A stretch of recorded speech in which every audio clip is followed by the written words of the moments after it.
वक्त की बड़ी खबर सामने आ रही है।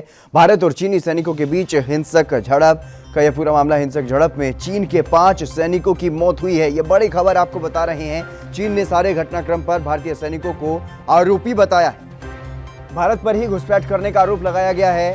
चीन की तरफ से भारत और चीनी सैनिकों के बीच जो हिंसक झड़प हुई है उसमें एक भारतीय अधिकारी और 2 जवान भी शहीद हुए हैं। और उसके बाद अब यह खबर सामने आ रही है चीन के भी 5 सैनिक मारे गए हैं इस झड़प में। भारत पर ही घुसपैठ करने का आरोप चीन की तरफ से लगाया गया है। ये बड़ी खबर आपको बता रहे हैं। भारत और चीन के बीच लगातार तनाव बढ़ता जा रहा है। लद्दाख में ये सीमा से सटे बॉर्डर पर यहां पर ये बड़ी खबर सामने आ रही है। भारत और चीन के सैनिकों के बीच झड़प हुई है। भारत पर ही घुसपैठ करने का आरोप लगाया गया है चीन की तरफ से। भारत और चीनी सैनिकों के बीच हिंसक झड़प हुई है जिसमें दोनों ही देशों के सैनिकों को क्षति पहुंची है। हिंसक झड़प में 5 सैनिकों की मौत हुई है। रविंद्र श्रीवास्तव हमारे संवाददाता हमारे साथ जुड़ गए हैं। रविंद्र जी, क्या कुछ पूरी जानकारी मिल पा रही है जिस तरीके से भारत चीन सीमा पर भी अब तनाव बढ़ता हुआ दिखाई दे रहा है? जी देखिए, ये बीती रात की बात है।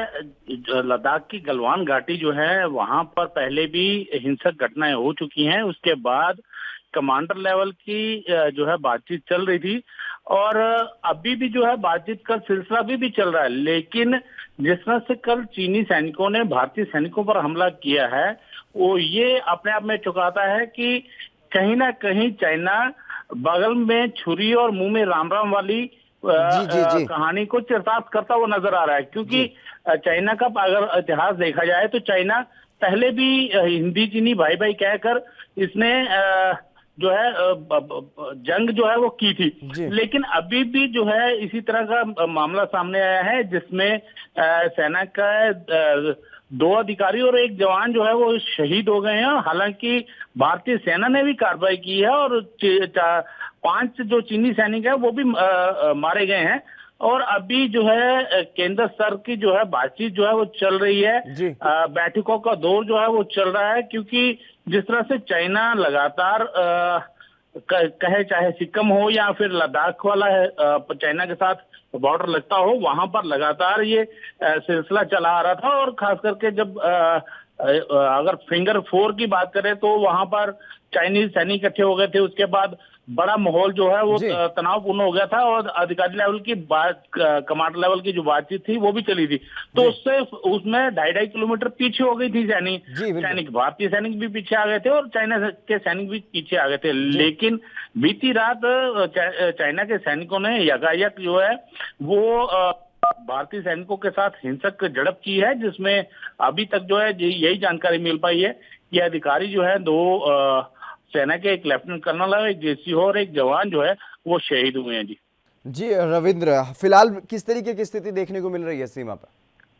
जी देखिए, सीमा की अगर बात करें तो सीमा पर तनाव जो है वो बना हुआ है क्योंकि एक बड़े अधिकारी जो सीओ लेवल के होते हैं उनकी शहादत होना और चाइना में इसी बॉर्डर पर करीब अगर पिछले 50 साल की बात करें तो पहले 50 साल पहले ही ऐसी एक घटना हुई थी। लेकिन चाइना के बॉर्डर के ऊपर कभी ऐसी हिंसक घटना नहीं हुई है। ये अपने आप में एक चौंकाने वाला तथ्य है क्योंकि चाइना का जितना बॉर्डर है वो भारत के साथ जितना भी बॉर्डर है वो जो लाइन कंट्रोल है जो एलएसी है उसके ऊपर दोनों देशों की सहमति है। जैसे पाकिस्तान के अंदर है एलओसी है वो वहां पर फायरिंग होती है लेकिन चाइना के साथ कभी ऐसा नहीं हुआ है। लेकिन ये अपने आप में चौंकाने वाला तथ्य है। एक तो कोरोना काल के अंदर लगातार लोग मर रहे हैं। चाइना से कोरोना जो है पूरे विश्व में फैल चुका है, लाखों मौतें हो चुकी हैं। लेकिन चाइना अब लगातार अगर बात करें नेपाल को भड़का रहा है। खास करके चाइना जो है वो लद्दाख हो या सिक्किम का बॉर्डर हो वहां पर ऐसे तनावपूर्ण हरकतें कर रहा है।